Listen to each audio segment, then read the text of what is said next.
오늘의 큐티 말씀은 예레미야 애가 1장 1절부터 11절입니다. 제목 슬픔과 눈물만 가득한 예루살렘. 먼저 앞뒤 문맥을 살펴보겠습니다. 시인은 예루살렘 도성을 의인화하여서 마치 과부가 된 것처럼 묘사하고 있습니다. 한 명의 여인으로 그의 삶을 예루살렘에 대입하여 표현하지만 지금 모습은 과거에 누렸던 부귀영화보다는 슬픔과 눈물만 가득한 모습으로 바뀌었습니다. 예레미야 애가는 BC 586년 바벨론 군대에 의해 예루살렘 도성이 파괴되고 남유다가 멸망당한 것을 슬퍼하고 있는 것으로 시작합니다. 문단을 나눠보겠습니다. 1절부터 7절은 예루살렘의 과거, 8절부터 11절은 부정해진 예루살렘. 1절에 보면 슬프다로 시작합니다.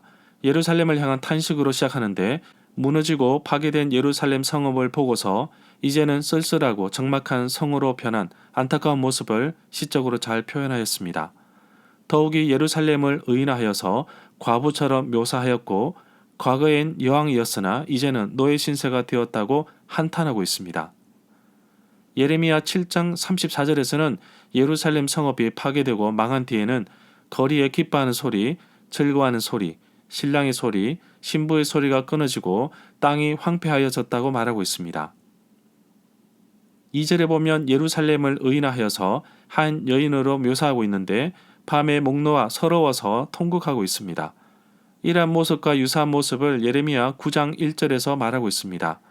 내 머리는 물이 되고 내 눈은 눈물의 근원이 됐고 죽임을 당한 딸 내 백성을 위하여 주야로 울리로다. 이 구절에서 등장하는 남자, 위로해주는 사람은 이제 없습니다. 예루살렘 경우 바벨론에 의해 멸망의 위기에 처해져 있지만 주변 나라는 그냥 무관심하고 내버려둡니다. 에돔의 경우가 대표적입니다.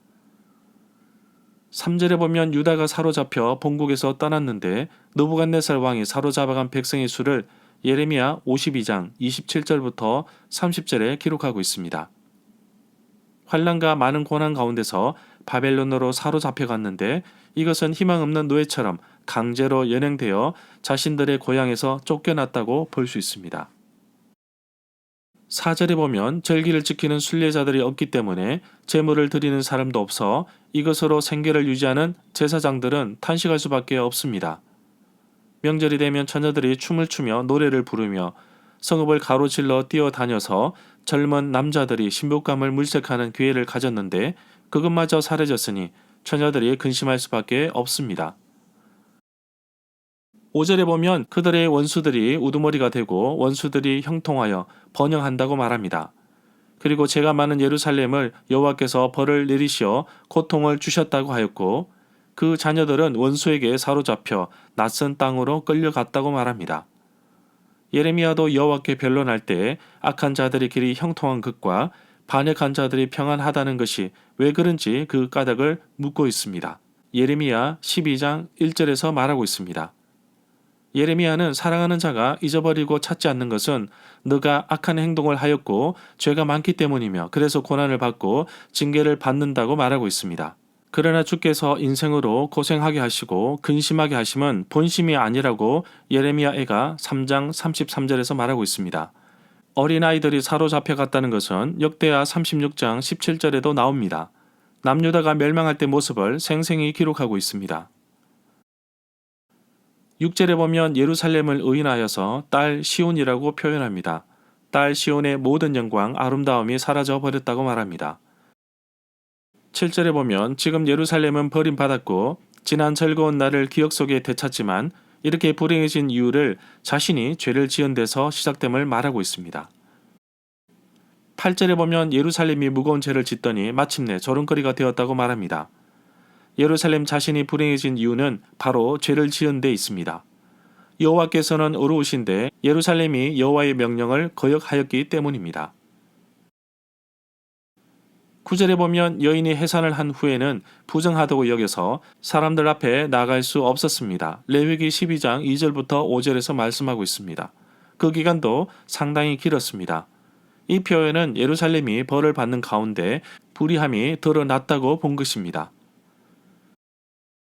10절에 보면 예루살렘이 멸망하면서 성전도 파괴되었지만 이미 약 10년 전에 이방인들에게 짓밟힌 적이 있었습니다. 열왕기하 24장 13절에 보면 여호와의 성전에 있는 보물과 왕궁의 보물을 다 집어내고 성전의 금그릇을 다 파괴하였다고 말하고 있습니다.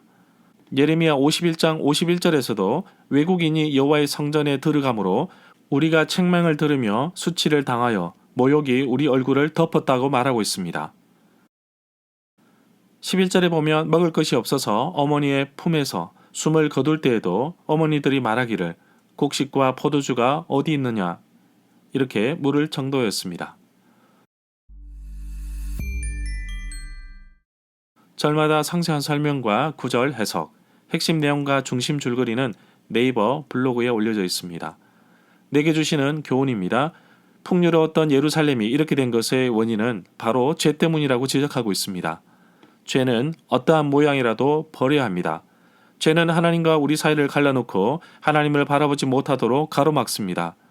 내 삶에 어떠한 죄가 있는지 살펴보고 성령 하나님께서 죄를 지적해 주실 때 그 죄를 인정하고 하나님께 용서함 받고 이제는 진정한 그리스도인으로서 바르게 살아가기를 소망합니다. 승리하는 그리스도인의 삶의 비결은 성령 충만함에 있습니다. 내 안에 날마다 성령으로 가득 채워질 때 우리는 하나님께 약속하신 풍성한 삶을 살아갈 수 있습니다. 내 생활이 풍요롭고 부족함이 없다고 할지라도 늘 하나님께 감사하며 살기를 원합니다. 물질의 풍요함이 하나님을 더 멀리하는 경우들이 많았습니다. 넉넉하고 넘쳐날 때에도 하나님을 찾고 갈망하며 더 많이 기도하고 말씀을 읽으며 하나님 앞에서 더 헌신적인 삶을 살아야 하지 않을까요? 날마다 나의 삶을 하나님 말씀 위에 노출시켜 내가 어떠한 삶을 사는지 스스로 묻고 점검할 수 있기를 간절히 소망합니다.